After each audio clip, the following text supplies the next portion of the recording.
नमस्कार। आज हम बात करेंगे अपने बारे में। अपने बारे मतलब हम कैसे हैं, आप कैसे हैं। जो बाहर ये देह दिखता है आईने में, असल में हम वो नहीं हैं। जो देह के अंदर अलग अलग अंग है, आँख है, कान है, हाथ है, पैर है, पंच महाभौतिक पिंड है हमारा देह, वो हम नहीं हैं। जब हम खुद के विषय में परीक्षण करते हैं कि हम कैसे हैं, हम कौन है, तब हमको अनुभव होता है कि देह और हमारा दोनों का अलग धरातल है।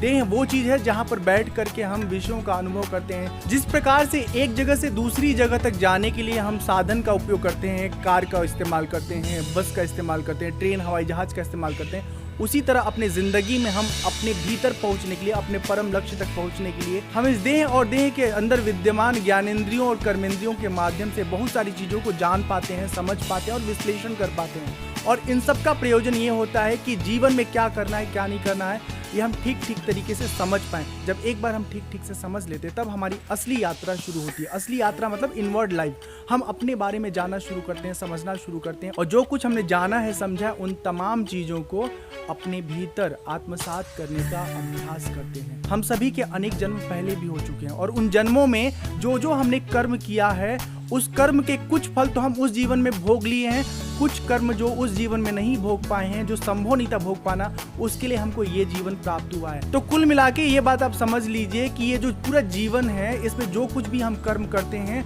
उस कर्म से बच नहीं पाते। कुछ कर्मों का फल हम अभी भोगते हैं, इस वक्त भोगते हैं, कुछ कर्म का फल हम भविष्य में भोगते हैं, और कुछ कर्म का फल जो है अगले जन्म में जब हमको शरीर प्राप्त होता है, वो शरीर मनुष्य का भी हो सकता है, वो शरीर किसी अन्य जीव जंतु का भी हो सकता है। तो इस प्रकार से हम अपने कर्म फल को भोगते रहते हैं। अब क्या हम अनेक प्रकार के जन्मों में से भटकते रहेंगे, ये जन्म, इसके पहले जन्म, इसके बाद के जन्म? तो हम आपको बता दें, ऐसा नहीं है। हमको बार बार भटकना नहीं पड़ेगा यदि हम अपने आप को जान लें कि हमारा स्वरूप क्या है, हमारा मूल रूप